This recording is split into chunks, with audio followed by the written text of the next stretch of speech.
Welcome, everyone. Thank you for joining us today to talk about how to effectively implement upzoning. I am Todd David, the Executive Director of the Housing Action Coalition. For those of you who are new to our work, the Housing Action Coalition is a member-supported nonprofit that advocates for building more homes at all levels of affordability to help alleviate the Bay Area and California's housing shortage, displacement, and affordability crisis. We are strong proponents of ending exclusionary zoning and legalizing multifamily housing to be built widely, which is why we're very excited about today's conversation and very grateful to our expert panelists for joining us. So now it is my pleasure to turn over the meeting to our moderator, Rachael Tanner, who serves on the San Francisco Planning Commission, to introduce our speakers and begin our discussion. Take it away, Rachael. Thanks again. Great. Thank you, Todd. Appreciate the intro. I feel like just a fangirl here because I admire the work of everybody on the panel. And I don't know what expertise I will add, but I will add my enthusiasm very much for all of them. And just before I introduce them, just want to do a little bit of what interested me in this topic. Working in local government, serving on a planning commission, I see that we have in our region a very high regional housing needs allocation.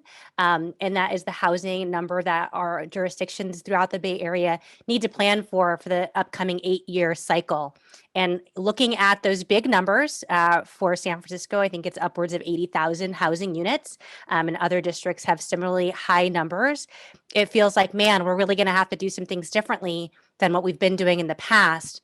In particular, we're going to have to change some of our zoning to allow more housing to be built in more places to meet these state requirements. But then the question comes, how do we do that without harming people? How do we do that actually in ways that help more people to have secure housing that they can afford? And how do we make sure that we don't lose our sense of place? The places that we live, many of us love them. We take a lot of diligence in deciding where to live, and we have to spend a lot of money to live wherever we live. It's our biggest cost for any household. And so when we think about that sense of place or what we love about where we live being under threat, it can create a lot of anxiety. And so that's what I'm really interested to hear from our panelists and how we can do things in a well-designed manner that actually uplift more families and households in the Bay Area and do as little harm as we can while we try to accommodate our growing population. So with that, I want to turn it over to Nikki Beasley if she will give us a little introduction and window into what you do. Take it away, Nikki. Thank you, Rachel, and thank you all for spending your afternoon with us. My name is Nikki Beasley, Executive Director of Richmond Neighborhood Housing Services. We support Alameda, Contra Costa County, specific to the city of Richmond and Oakland. We were founded by local residents addressing redlining of the day, and we've transformed to an affordable housing organization where we provide housing to low to moderate income families through our scattered site property management portfolio, both in Richmond and Oakland. We're a HUD-approved counseling agency advocating for ownership, which a lot of our work tends to be addressing in these housing conversations. We're also infill developers building out in West Oakland a single family project. And then we also do quite a bit of advocacy on both the hands of landlords, tenants, and Community Reinvestment Act. Great, thank you, Nikki. Professor Karen Chapple from UC Berkeley, why don't you share a little bit about yourself and your work? Sure, and thank you so much, Rachel, and the Housing Action Coalition for the invite. So I'm a professor and chair of city and regional planning at the University of California, Berkeley. I am a faculty director of the Center for Community Innovation, which I founded, and I also co-founded the Urban Displacement Project. So my research is on development and displacement. So I am what we call a both and person. And I tend to be cited on both sides of the debate, often quite wrongly, actually. And when people actually ask me what I think, I very often say, it depends. And I very often say, we don't know. So I kind of smiled when I saw the title of this seminar, because it's best practices and lessons learned. And we don't know the best practices really, but we have learned a few lessons along the way. So happy to be here and happy to learn from my fellow panelists. Great, thank you so much. And I'm glad we'll hear it in your own words, and I will not misquote you. So, and I'll hand it over now to Stefan. Stefan, you want to introduce yourself and your work? Sure, thank you, Rachel. Very happy to be here today on such a fantastic panel of rock stars. I'm Stefan Pellegrini. I'm principal with Opticos Design. I'm an architect, planner, and an urban designer. And our office has been in downtown Berkeley for about 20 years. My focus has been the revitalization of cities and the provision of equitable and walkable neighborhoods. And I hope to talk a little bit about that today. Corey asked us to just put a few slides together to try to sort of frame some of the topics that I hope we can actually cover during the discussion. So I'm going to take about 15 minutes right now and talk about two things that are very dear to my heart, missing middle housing and zoning, and what we can do on the zoning side to provide better choices in our neighborhoods. So if you give me one moment, I'm going to share my screen.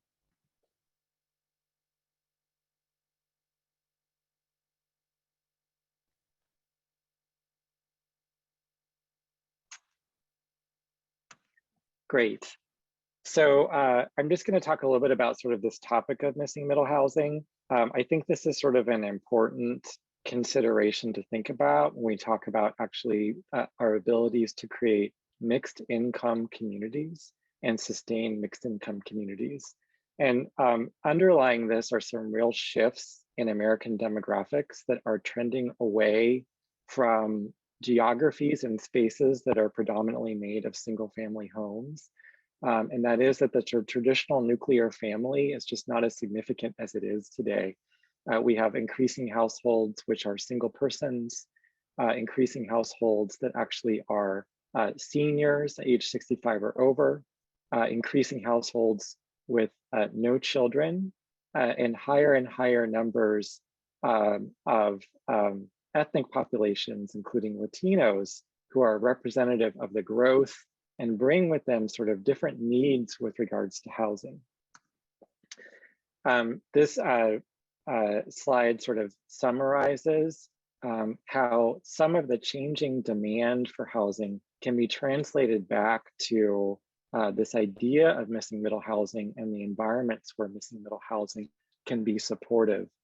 We have sort of two big demographic groups right now: baby boomers who are entering and have recently retired, as well as millennials, many of which are sort of making their first choices about home buying experiences. And a good percentage of both of them are both looking for missing middle housing and what we refer to as middle neighborhoods, walkable environments that can actually be supportive of different kinds of housing choices. And related to this is sort of the ongoing and growing issue around housing affordability in the United States. This is from 2017, and this has only worsened since then. Nearly a third of American households are housing cost burdened, meaning that an insignificant, a disproportionate amount of their monthly income is set towards meeting housing and housing costs. And this is only a problem that is exacerbated when we are consistently trying to sort of push households into that single family mold, which may no longer be largely applicable. And what we have sort of with cities and towns and counties, the most powerful tool that we have to actually regulate sort of the built environment is zoning and entitlements, but the regulatory system that we use is largely out of date. It's an out of date operating system. And in fact, many cities are using a zoning framework that was created in the 1920s with very little change or sort of evolution since then in terms of the underlying structure. And that most zoning doesn't necessarily see differences between sort of good design, what it makes to actually make good neighborhoods, and sort of the principal uses and meaning of zoning, which is to sort of protect and separate individual land uses. But with missing middle housing, as I mentioned, we sort of want to think about how housing can actually be fit into environments that can support walkability and also a diverse range of housing types that can be compatible with one another. Missing middle housing is sort of presented in this diagram. It's something that is endemic to many cities in the United States, in particular neighborhoods. These are some examples from our travels in Denver and New Orleans of different kinds of missing middle housing types in neighborhoods that are sort of compatible and coexistent with sort of single family choices. But missing middle housing has not been consistently created in this country. In fact, between 1990 and 2013, less than 10% of all housing units produced were of a missing middle scale. And this is largely due to many changes, including changes in condo liability law on one hand, that are not necessarily sort of changes in consumer preferences are reflected in these statistics. And I go back to sort of this issue of walkable places because missing middle lives in different environments. On the left, we have conventional housing habitat, which is largely what continues to be built today, primarily made up of either single family homes or garden apartments in larger buildings, separated often by large arterials. But missing middle housing habitat, we see that in many cities, particularly in built neighborhoods built prior to World War II, where single and multifamily buildings actually cohabitate and coexist in a walkable, highly connected environment. And these neighborhoods are more often than not are actually providing housing for a broader range of incomes than the housing that you see on the left. There's many other sort of terms that they're sort of used to sort of describe this. Some of us talk about Goldilocks density, not too dense that we're sort of in an urban center, but dense enough we're in a neighborhood with services and choices, not too high or low, but just right. And getting back to this issue of providing housing for everybody, what we like to think about at Opticos is providing housing along a barbell, where on one side, we actually have the ability to subsidize housing projects for those of low and very low incomes who otherwise wouldn't be able to sort of be provided housing in the current environment that we have. At the other end, we talk about increasing supply at market rates, but that predominantly occurs at the upper end of the spectrum that's shown on this image. It happens in larger intensity mixed use buildings that are typically 4 to 6 stories and provide a certain kind of living environment that is actually different from what many of us actually might desire, something that actually is more of a neighborhood scale. So the question we're always trying to answer is, what can be provided at this neighborhood scale that actually might provide attainable housing in a different way and at a different rate that might be affordable by design because it actually is dealing with lower land costs. It may be dealing with lower construction costs because it's more DIY. It may be more associated with wood frame construction as opposed to more complex construction types that larger mixed use buildings might provide. It might provide opportunities for local incremental development in neighborhoods to occur in a way that just hasn't really been provided or done in many places over the last 50 years. So for the next few minutes, I'm going to sort of talk about one of the responses to this that we're dealing with today, which is coming in the form of objective design standards. And objective design standards are tools that many cities and counties are attempting to write and adopt, bring into their zoning ordinance, largely in response to recent changes in state law. And an example, when I say objective, I mean a standard that involves no personal or subjective judgment by a public official. The idea is that with objective design standards, our zoning can provide a pathway to what we would refer to as by right housing. Housing that actually can withstand and be accommodated by a non-discretionary approval process. It could be approved by staff in a short period of time and not be subject to long deliberation or the unpredictability of approvals that occur in many cities and jurisdictions in California.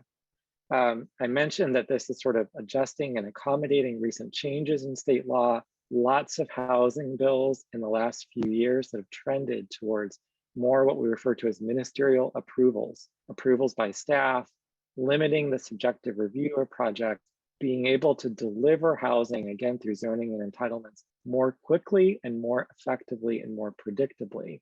And we're seeing this as a tool that jurisdictions can use to really maintain local control, influence the design of multifamily and mixed-use buildings, but also start to think about the environments that these buildings are in, the neighborhoods that cities can actually sustain and create towards places that actually can be mixed income, attainable, and more equitable.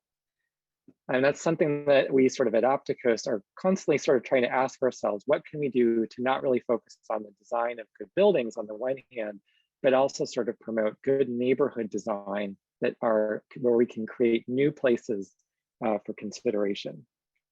One of the reasons why this is important is that all cities in California, through their housing element cycles, are looking to accommodate higher numbers of housing allocations brought down from the state housing, Department of Housing and Community Development, much higher than have historically been required. And many cities are starting to look at different geographies that are necessary to accommodate this housing. So for many years, the process of a housing element meant you found a few sites that you could zone for R20 or higher, where you could assume that affordable housing or mixed income housing could be built. But increasingly, to accommodate these higher numbers, cities and towns are thinking about different geographies where that housing might be accommodated. Does it mean thinking about strip malls or commercial places where traditionally housing wasn't actually accommodated or included? Can those places actually transform into mixed use environments where neighborhoods can actually be established adjacent to services, or maybe even above services in retail? But they're also looking at how to transform neighborhoods to start to accommodate these house scale compatible housing types, where they are referred to when they talked about missing middle. And sometimes this is thinking about provisions to create new neighborhoods in places where housing just hasn't been accommodated in cities to date. But in other times, it's thinking about how to actually transform and evolve existing single family neighborhoods to start to accommodate and introduce some of these compatible house scaled multifamily building types. So these places actually, they can be described across a spectrum. And I sort of want to show this slide where I sort of talk about place types, because one of the fortunate things about the communities where we live in the Bay Area is that they all sort of share some common DNA. They all have centers and corridors, places where we sort of gather, places that are older and maybe actually historically mixed use. They also have different kinds of neighborhoods that actually depend on when they were built and their makeup, what part of town they actually might be in. And we can think about calibrating zoning tools to effectuate and actually introduce this kind of missing middle housing into a strong diversity of these sort of environments across the spectrum. We're doing this work right now with Marin County, together with the county and the 10 participating jurisdictions in the county, who are all seeking to actually adopt a objective design standards school toolkit, where the shared standards across several of these zones that are applicable in the different environments in the communities could be implemented across places, reducing a lot of uncertainty about future development patterns, and again, helping the suite of jurisdictions in Marin meet their expected housing needs allocations that are coming from the state. We actually have been able to sort of create zones that have a broad applicability. They can actually be implemented and adopted across jurisdictions and be used in similar environments that have the same characteristics to deliver multifamily housing choices at the form, scale, and character that is compatible with the environments that we see in these communities. And objective design standards can say something about the specific zoning envelope that can be presented to make these buildings, also about the neighborhoods and the places that can be made. They can actually have the ability to regulate both private development standards, but also the pieces of the public realm that make neighborhoods. And they increasingly are being used as the tool to think about and regulate architectural style, so that we can sort of actually try to sort of promote and sustain the different local characters that actually emerge in neighborhoods in the Bay Area and carry them forward into new development, even if it is by right and non-discretionary. So I'm really happy to sort of be part of this topic of discussion today. I encourage you to find out more about missing middle housing at missingmiddlehousing.com. I would also encourage all of you to check out what Marin County is doing at the Marin County Objective Standards website. And I look forward to speaking with all of you, hearing and listening and answering your questions today. Thank you very much. Great. Thank you so much, Stefan, for that wonderful presentation. I know I learned a few new things. So again, my mission has already been accomplished. So looking forward to more. I want to ask you, as you are wrapping up your presentation, if you can share a little bit about when you're working with these different communities, are there any design typologies when you look at the kind of spectrum from duplex up to kind of smaller apartment buildings that have really resonated with Bay Area communities that you've been working with? Yeah, absolutely. And I think one thing that really resonates for me is that there's sort of a really strong desire to accommodate affordable housing and think about ways that housing can actually be delivered that's attainable. And in many times that actually there's a direct correlation between that and what's considered to be sort of smaller scaled housing that might accommodate smaller units, but still be compatible with adjacent neighborhoods. And so one of the things that we sort of often talk about, for example, is that a fourplex in a neighborhood actually might have the same footprint as a single family house. It actually might have the same number of occupants as a single family house.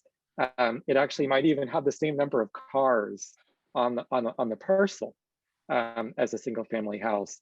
And that the design standards can sort of help ensure that that multifamily choice is a compatible choice, and that we can sort of dispel the sense that introducing fourplex automatically means a bigger building or something that's going to be more crowding or not compatible sort of with my environment. And there's a lot of things that a lot of zoning doesn't really do well today, like think about the relationship of buildings to one another, or how deep a building is on a parcel. But we can always look at sort of historical examples that can give us really good prototypes, and we can start to ask ourselves, can that be emulated in standards? And if not, can we actually provide a development standard that can provide something that is compatible, that sort of responds to differences in how we build today, differences in the building code, differences in other things, but can sort of provide the same kind of supportive environments. So we get a lot of support for that. Can we actually introduce compatible units? They result in smaller units that can be affordable by design. I think the other folks on this panel can talk a lot about the remaining obstacles to being able to sort of deliver that, but we're sort of feel happy and positive, at least, about being able to have this conversation on the zoning and entitlement side. Great, thank you. So Nikki, I want to go to you next because you have the pleasure of building housing in the Bay Area, in Richmond and in Oakland, and managing housing units. Can you talk a little bit about when you think of, the rules, the codes, the things you have to comply with when you're bringing a project to fruition? Maybe it's the current project you're working on. I think you mentioned single family in Oakland. Like, what are the obstacles that are in your way of producing this housing for low and moderate income individuals? So Rachel, thank you. And you're putting it out to fruition that we're going to be builders of many, many projects. So I have to tell you, it was a huge awakening for our first project that at least I was at the helm of, which is our Filbert West Oakland project. And I would say it was not so much about zoning, it was around the financing. And to Stefan's point about this missing middle housing, our project was for that 80 to 120. And it quickly became evident that if you were making quote unquote good money, you needed no subsidy, which started to uncouple our conversation of race and income, saying that Black people's $100,000 looks a lot different than white people's $100,000. So there is a need for continued support to build this type of housing. So our conversation really has been about how can we find more capital to support these smaller spaces, because not just for providing for that potential homeowner, but also the need to be able to build these smaller projects. Because typically, when you think about affordable housing, if you're now building hundreds of units, then you're not supporting the affordable housing conversation. You're not supporting the affordable housing conversation. There's no more money to support. So a lot of these smaller sites have been ignored, which in communities that have been disinvested, especially in Richmond and Oakland, you don't see any activity. And our hope is that we can, through these stimulated conversations, start driving more resources, because as Stefan also said, it really is about neighborhood, not necessarily about the number of units. Right. And so getting some more resources to build those smaller units to fit into the neighborhood to kind of bring these things into being. And can you share a little bit? I believe that project that you're working on also includes ADUs with the units. Can you just share a little bit about how you all came to that that plan and kind of how that's envisioned to work out? So when we first started the project, I think we started at 7 units, and this is a modular build. And continuing to try to maximize and take advantage of density bonuses and all that the city had to offer. It turned out to be 10 units. And then I have to say, our architect, who's also a design build architect, and there is a difference, got real creative and, said, hey, why don't we build ADUs? Because our original thought was, in those original 7, we would have traditional ADU in the back, because we had some, funky, lots. So we thought we could leverage that. But now each one of them are going to be attached. So now we have 20 units of housing compared to the original 7. So it's just through creativity and the amount of time we had and, scratching our head of how we were going to get it done. Nuances came together that made that a reality. Wow, that's really hats off to your designer for being creative and hopefully helping those dollars that you scrape together go even further towards those households, housing units, and then some wealth for those folks who are going to be owning those. So that's great. I want to go to you, Professor Chapple, to just hear a little bit about, one of the things that gives me a lot of heartache, as I mentioned, is thinking about trying to incorporate, let's say, missing middle housing even, and the challenge or concern of even that could create development pressure that, makes someone say, hey, instead of having this single family home I'm renting, let's get that family out there. Let me build a 4-plex, and great for those 4 households that move there, not as great for the household that gets displaced. Could you talk a little bit about how you've seen displacement pressures kind of unfold over the Bay Area and what we might be able to do about it? Sure. So whenever you build new housing, you destabilize a neighborhood potentially, and that it just creates more churn, right? You're bringing new people in. You may have others moving out. There's construction noise, and then there's often some sort of kind of catalytic effect on the neighborhood or even just the block, right? And so where we see those catalytic transformative effects in neighborhoods tend to be on the two ends of the spectrum. So if you start building high-end market rate or luxury housing, right, in steel frame construction, then you're going to see a catalytic effect.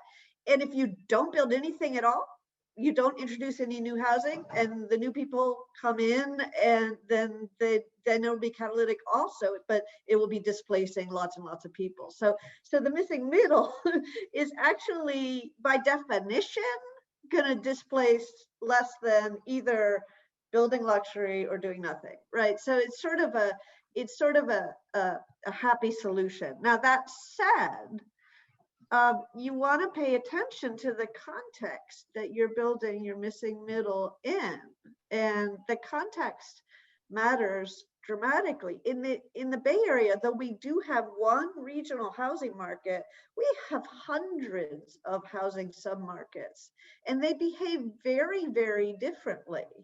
And we have cases in which, and when we do the models, when Oakland behaves the opposite of San Francisco, right? And let alone, what's Santa Rosa going to behave like, or Mountain View. So each of these is very context specific. And one of the things we can say that, based on modeling we've done so far, is actually San Francisco performs pretty well in terms of displacement. Why? Because it has layers and layers of anti-displacement policy in place. I mean, I always say San Francisco is the best practice, just like New York City is the best practice. Those places should be 100% gentrified. Everybody should have been displaced, but they're not. And why? It's because the policies have been working really well. San Francisco has one of the lowest eviction rates in the country. So that we need to look at those successes, and we need to look at the context and think carefully about where we want to do San Francisco style anti-displacement policies. Are there any particular policies you'd point to that you think have been particularly effective that you might like to see more cities in the Bay Area adopt as policies? Sure. In our recent work, which is going to come out this summer, I'll give you a sneak preview. There's nothing better than just cause for eviction policies. Nothing. That's like every place needs to have that as a floor. Just cause for eviction. It's really clear. Rent stabilization is great in certain contexts, and it protects certain groups better than others. So it creates winners and losers, and we kind of knew that. But there's certain cities where I would definitely fight for rent stabilization, and others where I would approach it really quite carefully. Yeah. So Stefan, I want to play the skeptic for you. So you're going to build all this missing middle housing. That's excellent. But, is it really going to be affordable? I mean, if the cost of building a unit, just the materials and labor and plans is $700,000, how can that be affordable, even if your design is so fabulous? So explain that to me, how you make these affordable by design. Rachel, that is a concern that keeps me up at night, and I share that concern. And when we work on projects in the Bay Area where we have an opportunity to do some real financial analysis to understand how feasible it might be to deliver missing middle housing, it's typically very challenging unless something can be done about the value of the land or other things, leverage a community land trust or something like that.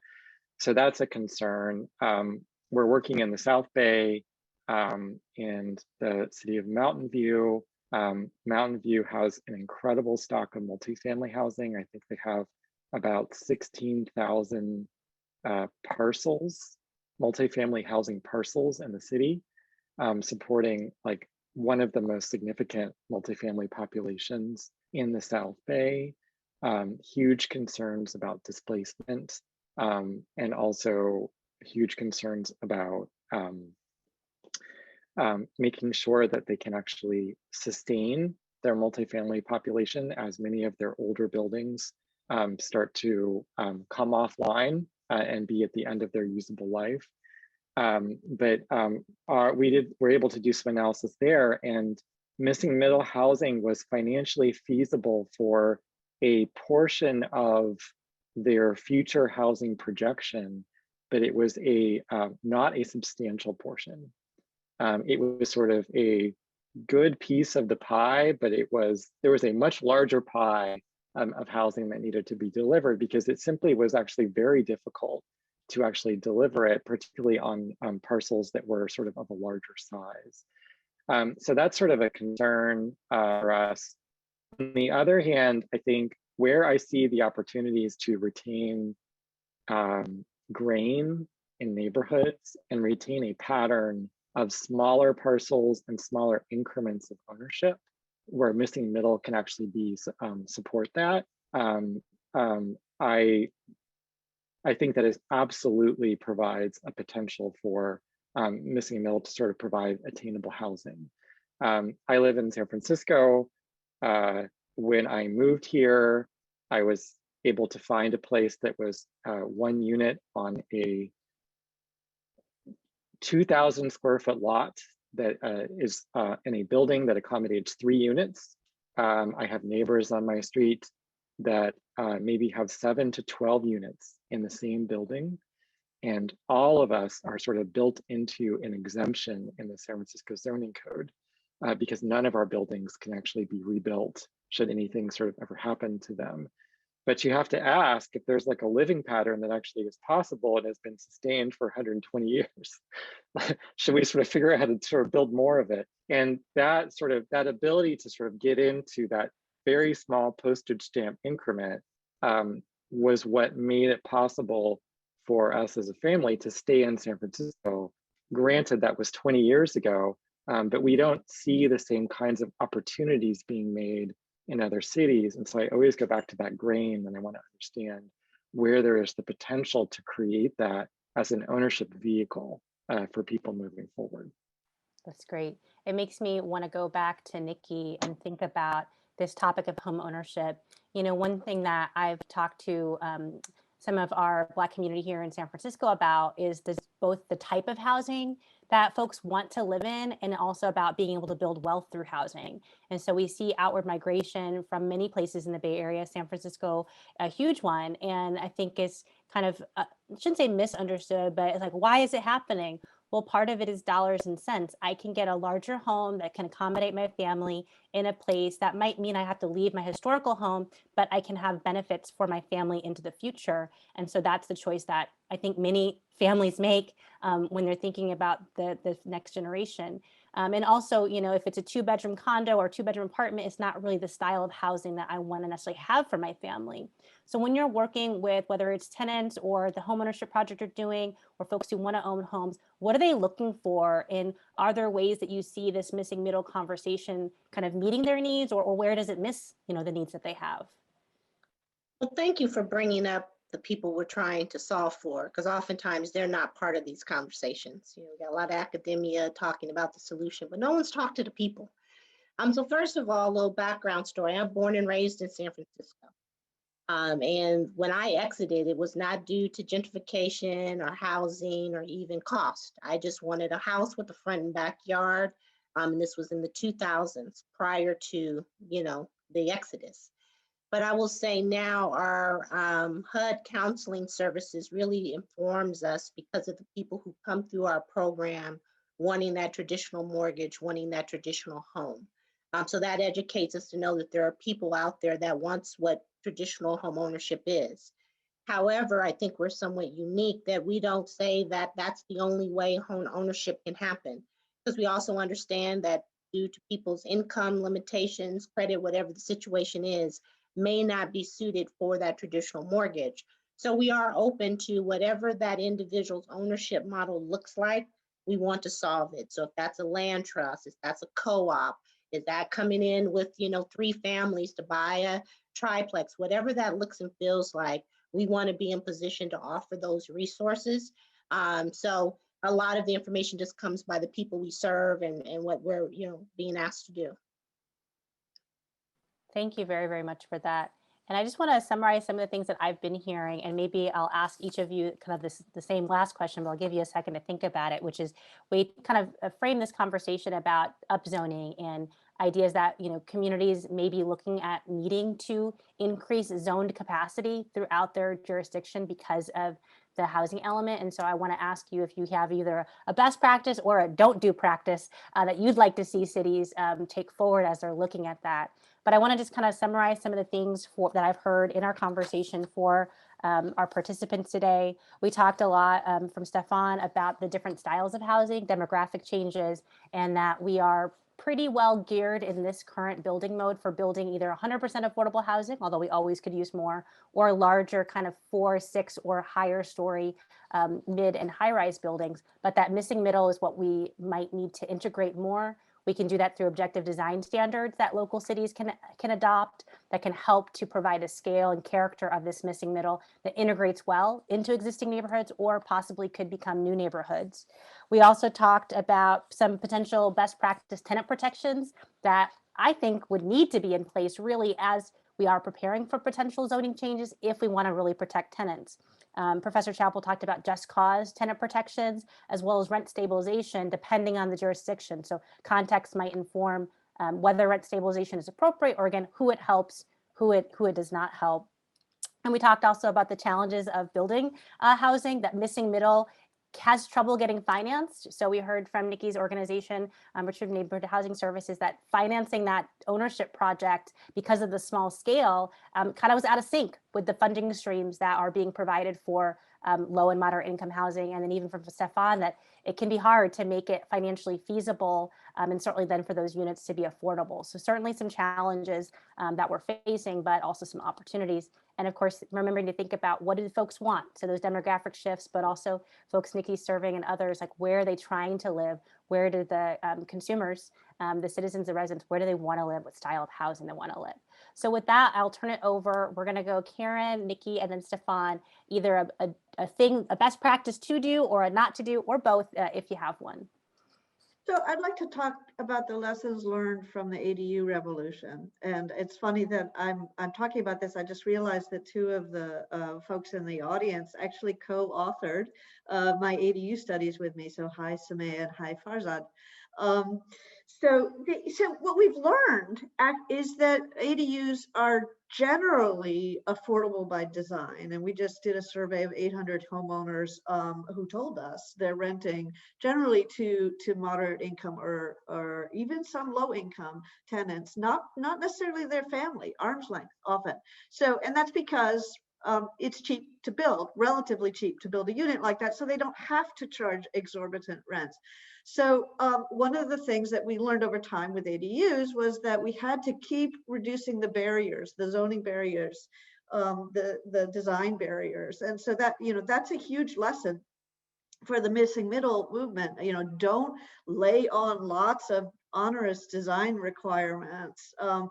This is an industry that's going to take some nurturing to build. It's not there. It disappeared 35 years ago from California. We haven't built this stuff. Give it some time, just like we've given the ADU folks some time. It's taken 5 years for an ADU industry to really emerge in this state, and it's still growing and needs to grow more. So we need to support that industry and not kind of load it down with regulations and in the onset. Yes, we need to regulate it at some point once we need to monitor and see what's going on. But for now, we need to launch, right? And then the final point I would say is that we really need to think about affordability from our existing housing stock. And so when we did our ADU study for San Mateo County, we looked at where the market for building ADUs was, and we found that half of the homeowners in San Mateo County are overhoused. They're sitting there on property. They're empty nesters. They have 2-3 bedrooms that are empty. This is where we should be focusing our efforts for the missing middle, is making it easy for people to subdivide, making it easy for people to put 2 JDUs inside their house. And that will bring affordability much more than constructing new will. So, that's where I would start. I would start with the rehab and then build up to doing a new missing middle everywhere. I love it. Build from what we have and go into the future. Nikki, what would be your to-dos or not to-dos? So I learned a phrase from a young man that I was in a meeting with a couple of days ago. He said he was a rhetoric nerd.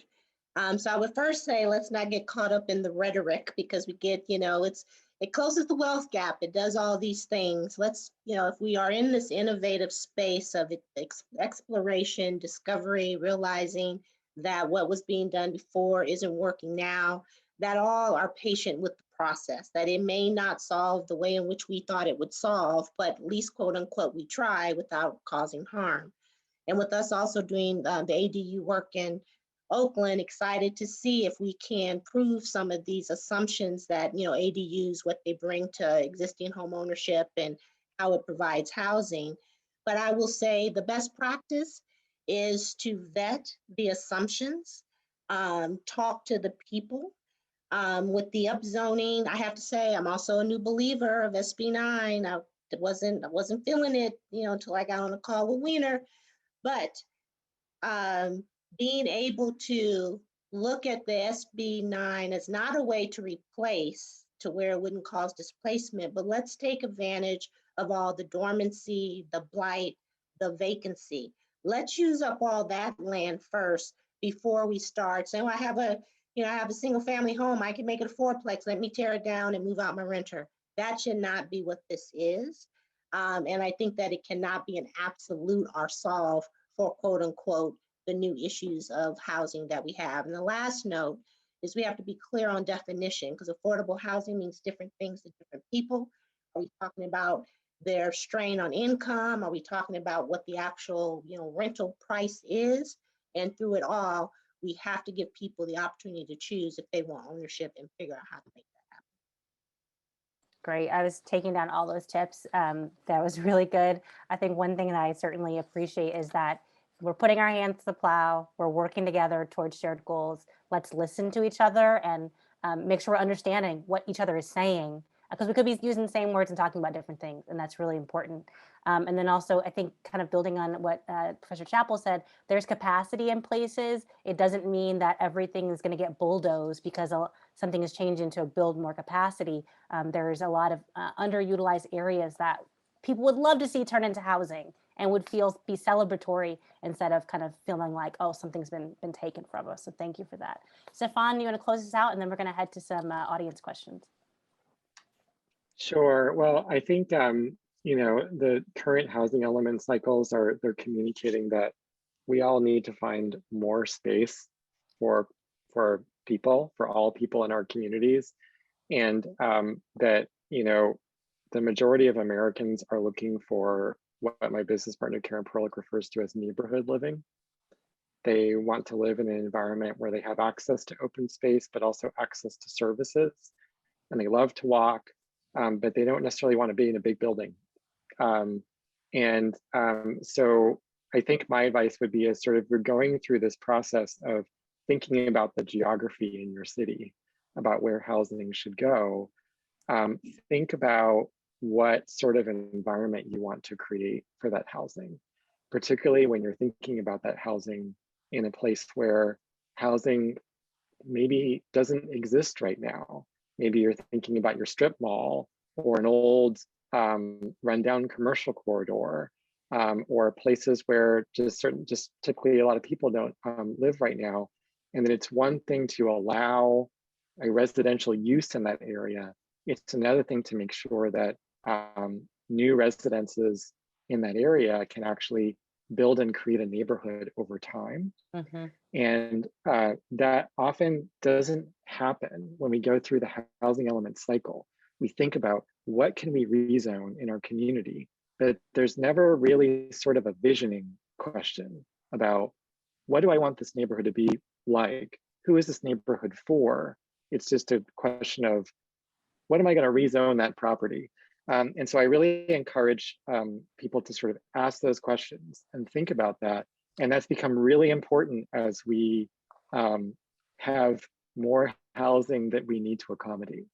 Yeah, absolutely. I couldn't agree more. I talk a lot about the need for what I call good old-fashioned planning, getting out, walking the street, talking to people, thinking about what does it look like, how does it work, what will it be in the future. Those can be really tough conversations. I think the housing elements can help give us a framework. Like, okay, here's the objective we're trying to achieve. Here's the zoning, but there's so much color to put on that. That really is the stuff that makes a neighborhood a place and makes it, you know, home to people.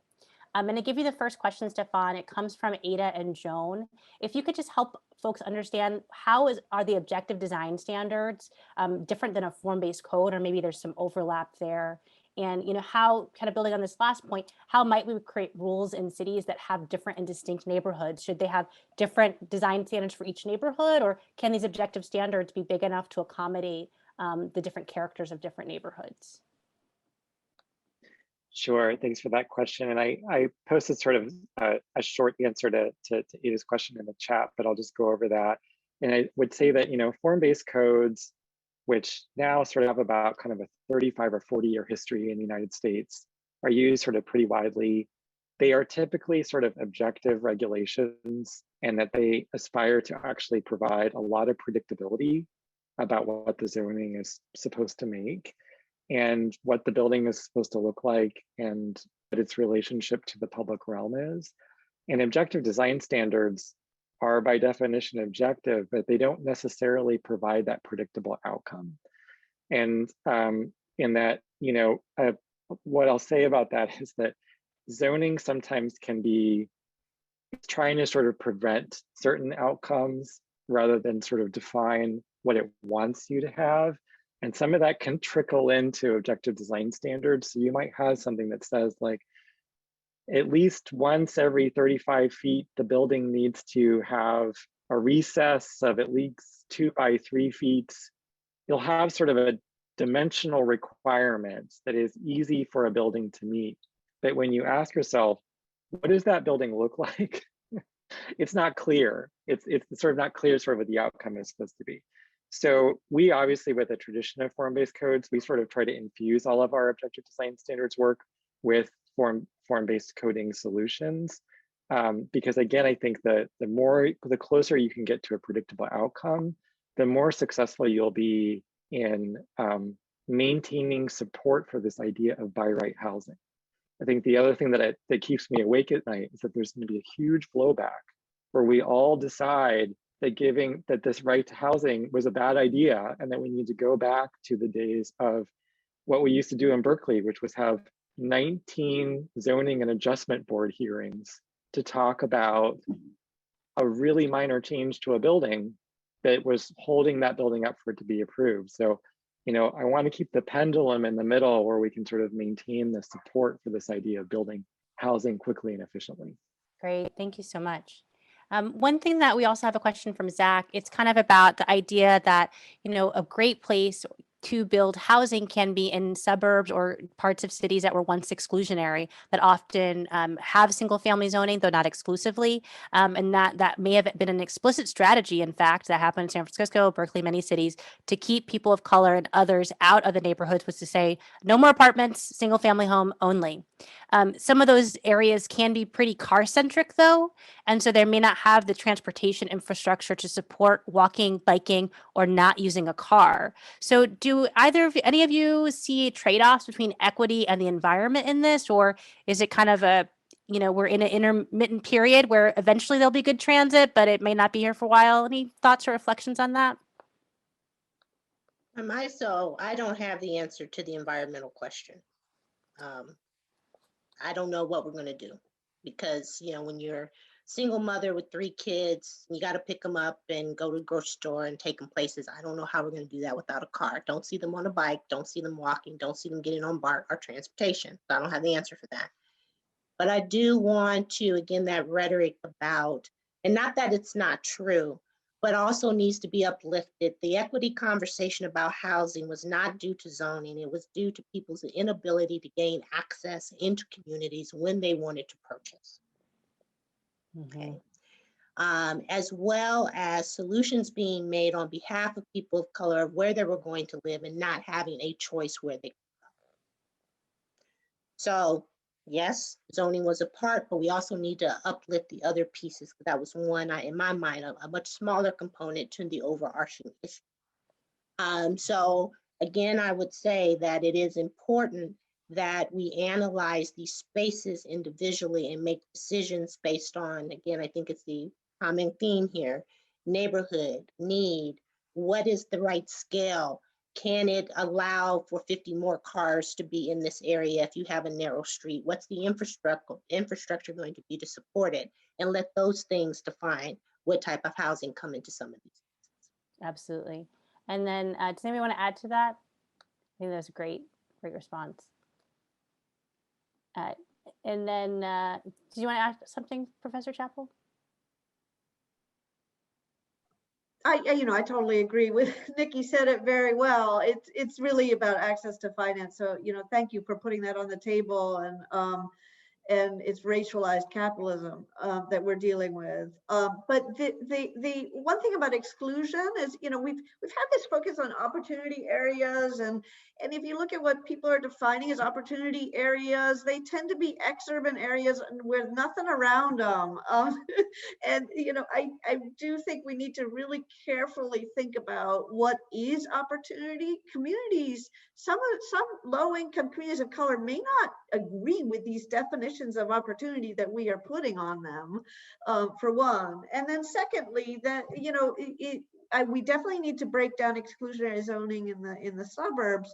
But hey, how about the breaking it down in the cities where there's lots of jobs and social networks and resources and public goods and so forth, you know? And so I think we really need to look hard at our core areas where we have great accessibility already, great transportation choices, and start the breaking down of exclusionary zoning right there in the heart of the region.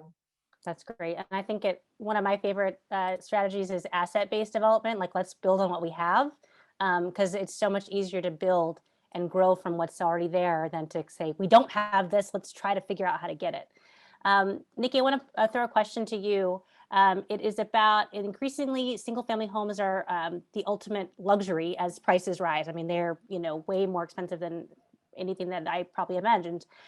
How much are high single-family home prices and high development costs barriers to missing middle housing, and how can we overcome that price barrier that is in place with the single-family home? Thank you so much for that question. So here's what I will say. Whether you are building at market or below market, it costs the same. The only difference is the subsidy that's being used to build it. So until ownership, single-family homes, small infill spaces become just as valuable as the 3 to 1,000 unit rentals that are highly leveraged and supported through subsidy, can we close that gap?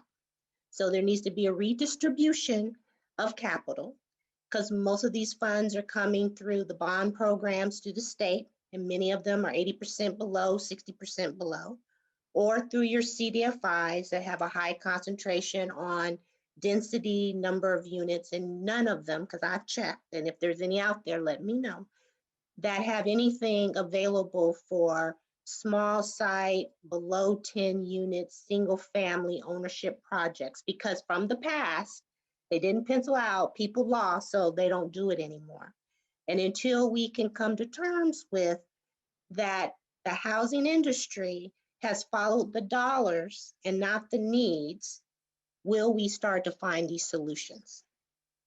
So I think it kind of, not to be too much of a pun here, but there's missing middle not only in design, but even in our housing infrastructure, what people know how to build, to Professor Chappell's point, what gets financed to be built, what gets financed to be purchased, all these things are missing. And so it's an opportunity to grow that, to rebuild those muscles and that network, and the know-how that we may have lost, but it's not, it can be revived. I feel confident of that.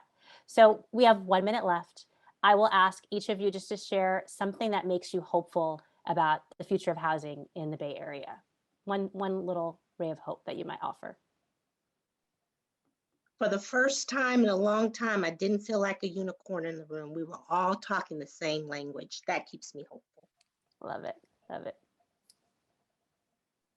I have to say, I'm just so proud of the Berkeley City Council for unanimously initiating the process to dismantle exclusionary zoning. So, and I think this is a model that's gonna take off if we can do it right in Berkeley, could take off across the region. Great, thanks. Stefan? I just want to say, I think Marin County has been a wonderful group of folks to work with. And I've just been really heartened about being able to work with 10 cities and a county who all want to roll up their sleeves and figure out how to accommodate more housing in Marin. And, you know, I didn't think I would be at this point in my life where I could have this conversation about needing to house everybody in what is the most exclusive part of the Bay Area. And that's just really heartening. Great. I'll just say my little ray of hope is that I learned so much from all the panelists here that I will bring into my role as a planning commissioner in San Francisco, but also my role as a planner in local government. And so I was looking like a deer in the headlights at RENA, and I feel like I have some tools now to kind of face that with a little more calm and a little more hope. So thank you all for that. I'm going to turn it back over to Todd. Thank you all so much for spending an hour teaching us all about different ways to think about the work that we do really appreciate it. As an organization that's, that thinks about zoning reform, and often zoning reform in urban centers, to be more accommodating. It was incredibly helpful. I can tell you that staff we were really interested in texting each other back and forth on like different things to think about that we just hadn't, kind of looked at things in a certain way. So I really appreciate you all spending your time doing that. I just want to thank the audience for spending the hour with us also in participating. So Rachel, Karen, Nikki, Stefan, it was an amazing panel, and really appreciate your time, and look forward to continue to work with all of you to solve, to solve these problems. So have a great afternoon. Thank you. Bye-bye, everyone.